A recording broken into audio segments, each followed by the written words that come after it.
Hi అండి, మీ సుమా channel అండి. అందరూ బాగున్నారా? అందరూ ఎలా ఉన్నారు? మేమైతే చాలా బాగున్నామండి. ఈరోజు చూపించే వీడియో ఏంటంటే దొండకాయతో కర్రీ అండి. ఈజీగా చేసుకోవచ్చు, కుక్కర్లో వేసుకోవచ్చు అండి. ముందుగా వీటిని నీళ్ళలో వేసుకొని కడుక్కుందామండి. నీట్గా కట్ చేసుకుందామండి. కట్ చేసుకొని ఇప్పుడు మనము స్టవ్ ఆన్ చేసుకొని కుక్కర్ పెట్టేసుకుందామండి. స్టవ్ ఆన్ చేసుకుందామండి. జీలకర్ర, ఆవాలు, కొద్దిగా పసుపు అండి. ఇప్పుడు కట్ చేసి ముక్కలు వేసుకుందామండి.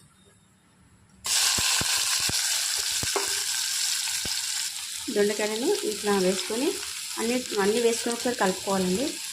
కలిపిన తర్వాత దీంట్లో మిర్చి పొడి వేయాలండి. ఇలా మనము మిర్చి పొడి వేసుకుంటున్నాం కదండి. ఇది 10 నిమిషాలలో అయిపోతుందండి కర్రీ. అసలు కట్ చేసుకోవడం ఆలస్యము.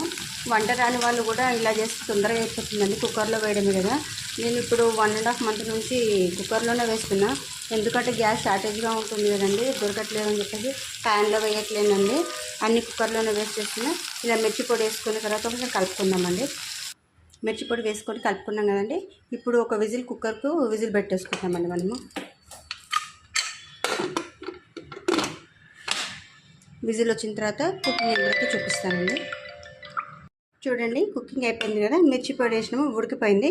దీంట్లో మీకు వీడియో చూపించాలని చెప్పి వేస్తున్నానండి. ఏమేమి వేసానంటే ధనియా పొడి వేసానండి, అల్లం వెల్లుల్లి పేస్టు, కొత్తిమీర, నువ్వుల పొడి, ఇవన్నీ వేసామండి. ఇవన్నీ వేసి కుక్ చేసుకోవాలి. కుక్ చేసుకున్న తర్వాత కలుపుకుందామండి మనం ఒకసారి. ఇంతే అండి, ఉడికిపోయింది. దొండకాయ కర్రీ కూడా అయిపోయిందండి. ఇది ఈజీ ప్రాసెస్ అండి. వంట రాని వాళ్ళైనా ఇలా చేసుకుంటే తొందరగా నేర్చుకుంటారండి. దీన్ని కట్ చేసుకొని కుక్కర్లో వేయడం అండి, విజిల్ పెట్టుకోవడం కదా. చాలా ఈజీ ప్రాసెస్లో ఉంటుంది. మీరు కూడా నా ఛానల్ లైక్ చేయండి, సపోర్ట్ చేయండి. నా ఛానల్ కొత్తగా పెట్టానండి, సుమా ఛానల్ అని చెప్పేసి. నా ఛానల్ని లైక్ చేసి నన్ను ముందుకు నడిపించండి. ఈ 15 రోజులనే స్టార్ట్ చేశానండి. నాకు చాలా సపోర్ట్ చేస్తున్నారు. వ్యూస్ చాలా వస్తున్నాయి కానీ సబ్స్క్రైబ్స్ ఎక్కువ రావట్లేదండి. మీరు కొంచెం చూసి మమ్మల్ని ఎంకరేజ్ చేసి మా ఛానల్ని సపోర్ట్ చేయండి. థ్యాంక్ యూ అండి. దొండకాయ కర్రీ రెడీ అయిపోయిందండి.